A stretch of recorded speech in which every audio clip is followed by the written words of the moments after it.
হাজী সুলেমান সাহেব প্রায় সময় আমাদেরকে উনি দৃষ্টি রাখেন।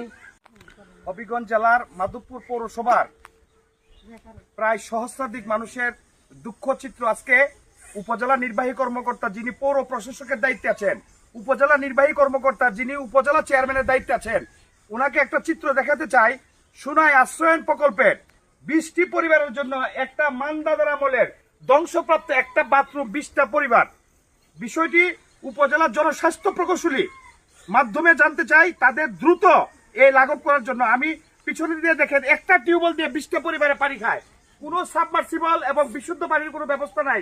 মানদাদার আমলে যে অবস্থা ছিল তারা সেই অবস্থা। আমি একজন মুক্তিযোদ্ধার কথা দিব। ভাই বলেন। আমার ভাই আমার অত্যন্ত মায়া করে।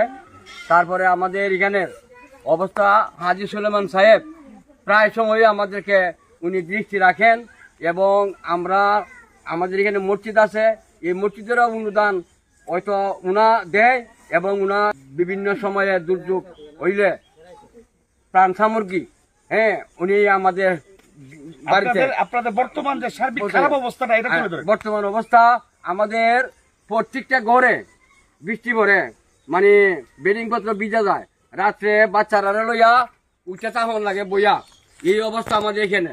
আর এই বাজুটা যেখান থেকে আমি কথা কইতেছি এই জায়গাটা মাধবীলতা প্রকল্প, এই শুধু একটা বাথরুম মানদাদার আমলে।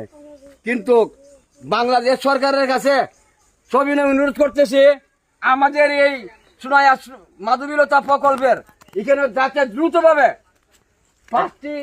পাঁচটি টয়লেট নির্মাণ করা হয়, সেই ব্যাপার নিয়ে আমি সহযোগিতা করার জন্য। 500 মানুষ একটি টিউবওয়েল দ্বারা পানি পান করে একটা বাথরুমের মাধ্যমে। আমি দেখাচ্ছি দেখেন বয়স্ক মুরব্বীরা এই টিউবওয়েলটা একদম জরুরি বিচ্ছিন্ন এবং সম্পূর্ণভাবে ভুলণ্ঠিত হয়ে গেছে। জরুরি ভিত্তিতে তাদের জন্য বিশুদ্ধ পানি ব্যবহার করা। আপনারা কি পানিতে সমস্যা হয়? হ্যাঁ